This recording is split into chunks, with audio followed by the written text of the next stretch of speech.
আজকে রেডি করে নিয়েছি যুক্তি ফুলের পাতার চচ্চড়ি রেসিপি। এটা কিন্তু খেতে অসাধারণ লাগে, অতি অবশ্যই বাড়িতে ট্রাই করবেন। যারা সুগারের পেশেন্ট তাদের ক্ষেত্রে কিন্তু খুবই উপকারী।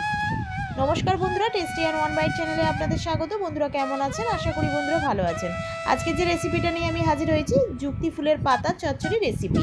তো বন্ধুরা, রেসিপিটা স্টার্ট করার আগে আপনাদের কাছে অনুরোধ রইল, কেউ ভিডিওটাকে স্কিপ করবেন না, পুরো ভিডিওটা দেখার জন্য অনুরোধ রইল।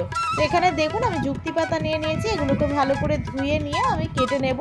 টুকরো টুকরো করে যেমন শাক কাটে সেইভাবেই কিন্তু আমি কেটে নেব, তবে একটু বড় বড় করেই কাটবো। তো বন্ধুরা অতি অবশ্যই ভিডিওটাকে একটি লাইক একটু সাবস্ক্রাইব করে তার সঙ্গে ভিডিওটাকে বেশি বেশি করে শেয়ার করে দিয়ে ভিডিওটাকে দেখতে থাকুন।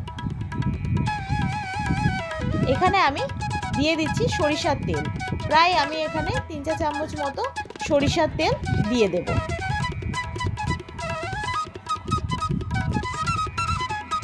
দিয়ে দিচ্ছি একটা শুকনো লঙ্কা, 2 টুকরো করে শুকনো লঙ্কাটাকে আমি এখানে দিয়ে দিচ্ছি। শুকনো লঙ্কাটা হালকা ভাজা হলে আমি এখানে একটা মিডিয়াম সাইজের পেঁয়াজকে কেটে নিয়েছি, পেঁয়াজগুলোকে আমি এখানে দিয়ে দেব।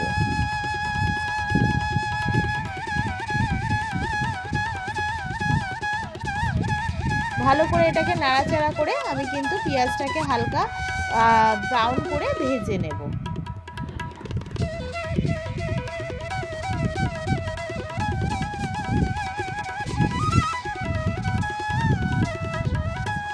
হালকা ব্রাউন করে ভাজা হয়ে গেছে।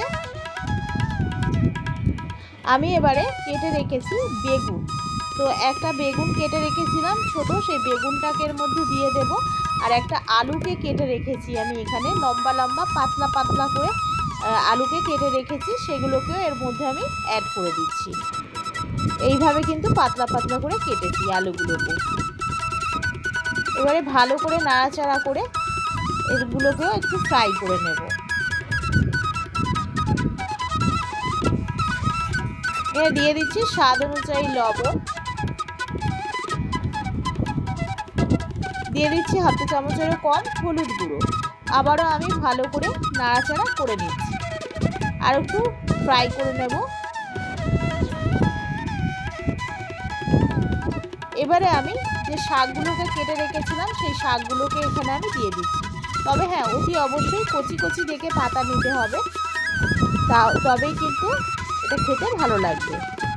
আর অতি অবশ্যই যাদের সুগার আছে তারা কিন্তু আলুটা দেবেন না, শুধু বেগুন দিয়েই চচ্চড়ি করে খাবেন, সেক্ষেত্রে কিন্তু খেতে অসাধারণ লাগে। তার সঙ্গে সুগারের পেশেন্টদের খেলে কিন্তু খুবই উপকারী, একটু তিতকুটে ভাব হয়।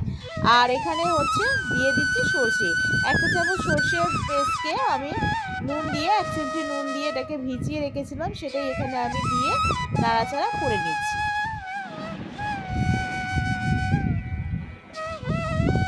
এবারে আমি এখানে দিয়ে দিচ্ছি জল, পরিমাণ মতো জল দিয়ে দেবো, যাতে করে আলু আর শাকটা ভালোভাবে সিদ্ধ হয়ে যায়। এখানে আমি 5টা মতো কাঁচা লঙ্কাকে চিড়ে নিয়েছিলাম, সেগুলোকেই এখানে আমি দিয়ে দিলাম। ভালো করে আবারও আমি একটু নাড়াচাড়া করে নিচ্ছি।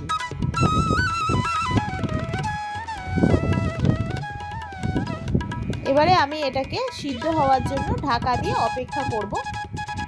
এবারে ঢাকাটা তুলে দেখছি সিদ্ধ হয়েছে কিনা।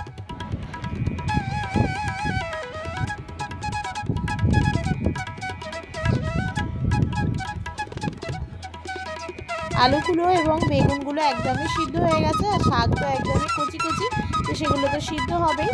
তো এবারে আমি কিন্তু এটাকে ভালো করে নাড়াচাড়া করে একদম শুকনো শুকনো করে নেব। যে রসালো ভাবটা ছিল সেটা শুকনো শুকনো করে নিয়ে নামিয়ে নিলাম।